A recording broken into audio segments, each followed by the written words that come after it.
It's the Mac, it's the Mac, it's the Steez dripping Mac, it's the Steez dripping Mac, it's the Steez dripping Mac. Begging on Project Paddle, the money stacker. Now my pocket's sitting fatter. Bass beating down your block, boy. Bass beating down your block, boy. All I hang around is block boys. In my pocket, that's a knot, boy. Think you hot, but you not, boy. Bass beating down your block, boy. Bass beating down your block, boy. Bass beating down your block, stunting.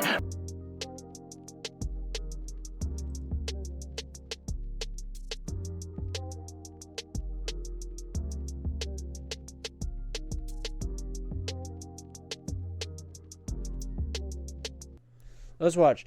By Our Movie News, Zack Snyder's Rebel Moon behind the scenes. I think I've seen some of this, but let's see if he adds some more context. Rebel Moon has the potential to rival the Marvel, DC, and Star Wars universes. This shit looks but fire. What do we know Look at the about it artwork, so bro. far? Look at the artwork on that hoe, bro. Let's hear it. Let's hear it. I love Zack Snyder Everyone, movies. welcome back to the road to Rebel Moon. Oops. I'm so sorry, guys. Gotta put on that 1080 quality.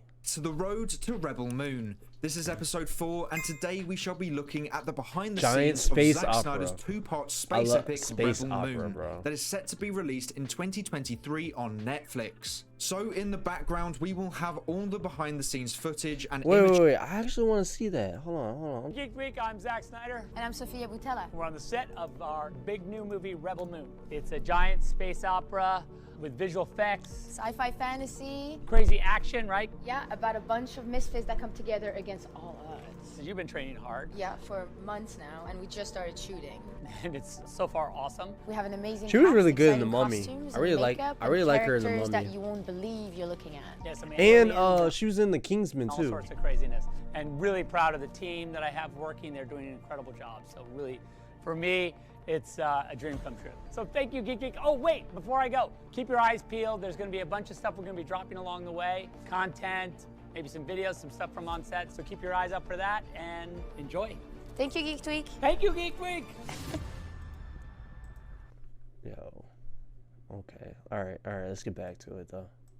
images that Zack Snyder or people on set have released. So whilst you look This at that, looks I will be talking about crazy. how and why Rebel Moon could rival cinematic universes such as Marvel and Star Wars. Now, first of all, Zack Snyder is known for his visuals, and that is Facts. something he is bringing And the to Rebel Moon. slow-mos. Slow motion, epic fight scenes, and an intelligent I ain't gonna use of lie. The slow mo might help. The slow mo might really help for like this series or this like universe. Cause if it's a space opera, if you really think about it, imagine Star Wars if they had slow mo in the cinematography of Zack Snyder. That shit would go camera work crazy. will place Rebel Moon on the map of sci-fi adventures. Facts. Snyder's also at his creative best when he isn't held back by studios. True, And true. Netflix is giving him full reign over his two-part story, which could evolve into a huge cinematic universe if the two films are successful.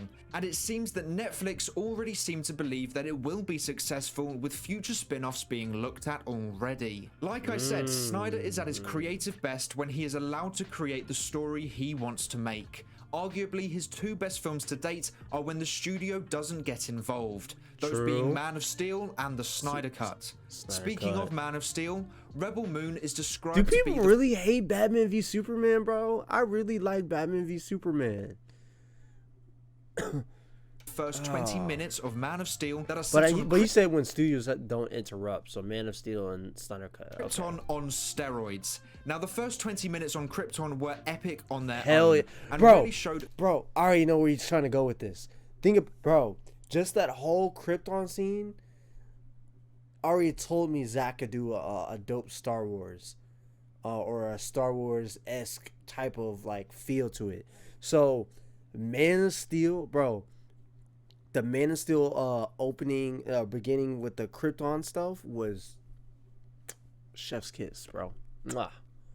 is described to be the first 20 minutes of Man of Steel that are set on Krypton on steroids. Hell Now, the yeah. first 20 minutes Hell on yeah. Krypton were epic on their own, and really showed a unique version of Superman's home planet. So for that to be the tone for Rebel Moon, but on steroids, means that we are in for a real treat. Not only that, but the composer of Rebel Moon is Tom Holkenborg, also known as Junkie XL. He's best known for Mad Max Fury Road and Zack Snyder's Justice League. Both scores were not only epic, but also had some very powerful, emotional pieces of music he did a good job with So both we are very movies. lucky to have such a talented composer on board for Rebel Moon. A Let's lot of the best go. moments in the Snyder Cuts were completely lifted by Junkie XL's score, and for me, a score for a movie can influence my overall enjoyment of that film, and I'm sure the theme for Rebel Moon will be incredible. You also need to look at the cast. We have names like Sir Anthony Hopkins, Jimon Honsu, Sophia Boutella, Eugene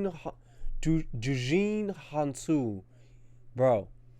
I already know he is gonna get paid he's gonna get paid good for this movie. Ray Fisher, and even Ray Porter, Fisher, all being Ray a part Porter. of Rebel Moon. So you have a large range of talented actors with different backgrounds and different skill sets, which will really allow the I can't wait to characters see Ray to come Fisher to life act in again. unique ways. Rebel Moon has finally completed production, filming both movies back to back, just What? like They Avengers filmed Infinity both War movies? and Endgame, which is efficient and will also allow very both efficient. films to feel completely connected. Part 1 will be released in 2023 with no Okay. precise release date Yes, announced as of 2023. yet. We're getting it this But year. personally, I believe we should be seeing it released closer towards the end of the year Okay. in the last 2 quarters of 2023. As for Part 2, that is currently unknown. I don't know if they're going to release them both together or slightly staggered, or even a year feeling very apart like Infinity War Zack-avated. and Endgame did. Personally, I think they should do a staggered release, with Part 1 being released at least a few months before Part 2, whilst also building enough hype for Part 2, but not leaving a big enough gap that restricts them from building on the hype from the first movie. I That's think fair. it really worked for Yeah. Stranger Things Season 4, which I know was They a did. series, but every It could work episode for the was very movies. long, and the work finale for the was movie. pretty much a full movie. Having a gap between the majority of the series and the finale allowed fans to create theories as to what they think will happen in the final episode, and it really built up a lot more hype and conversation about the series than it ever would have if it was all released together. So I think Rebel Moon should adopt that release plan too. Let's say Part 1 was released at the beginning of November 2023, I think Part 2 could be released from December 2023 to February 2024, giving 1, 2 or 3 months for audiences and fans to watch Part 1 and to create theories as to what will happen in the sequel. As I'm assuming Part 1 will end on a cliffhanger like Infinity War did and what Justice League 2 was going to do, and Part 2 is going to end that storyline in a big epic finale. Wait, But for Under which 1 one? will end on a cliffhanger like Infinity War did and what Justice League 2 was going to do. And Part like 2 Justice is going League to was end that gonna do, okay. storyline in a big epic finale. But unlike Endgame, it will be the beginning of this cinematic universe and will set up a lot of exciting stories for the Rebel Moon universe. I honestly believe this okay. will be Snyder's best work to date. And they got He is practical designs. It's not like some like, oh, we're just gonna VFX the ships or VFX. No, he has a built ship. He has built sets. I fuck with, bro. This is why I fuck with Zach. Zach actually goes with instead of going with the all VFX, he actually builds the sets and then work the VFX around the built set.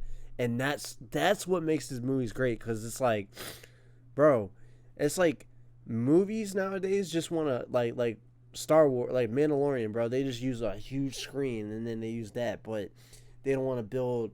And I'm not saying that's always with all Star Wars movies, because like, or at least the new stuff with Star Wars, but like movies nowadays just want to use VFX and don't want to build shit, like build the set and then build shit around it to make it even good and realistic.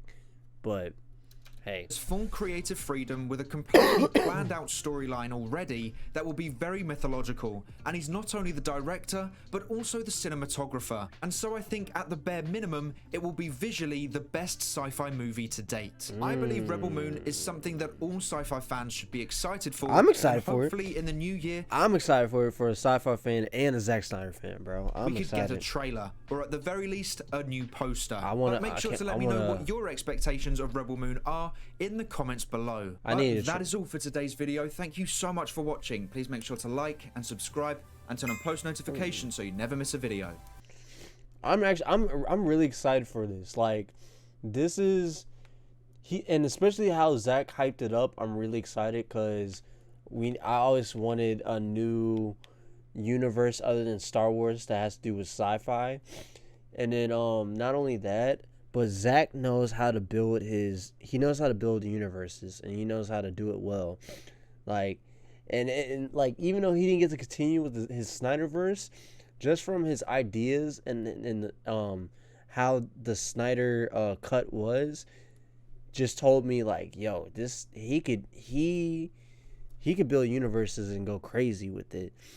And so, and especially after Army of the Dead, like that was, I really enjoyed that. And I'm really excited on how it looks and how it will come out, because the way he's hyping it up and the way it sounds, it's like worth it. And I trust, and for me, Zack Snyder is the one director I trust when he's hyping up his own movie in the universe, and how well he can do it. I really, and I know he's not the only one writing the story and coming up with that. Like, I know he's probably has help, but I trust him in the fact that he'll, make this shit really good and come out really good. Like, bro, if you can make 300, Watchmen, the Man of Steel, Batman v Superman, Justice League, the Snyder Cut, Army of the Dead, Army of Thieves really good, then I already know this is gonna come out good. I have no doubt. So